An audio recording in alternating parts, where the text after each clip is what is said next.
how to turn on or turn off data switching and backup calling between SIMs on the Samsung Galaxy S24 series.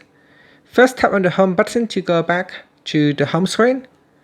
From the home screen, swipe down at the top, then tap on the settings icon. Now in the settings page, we go down, then tap on connections.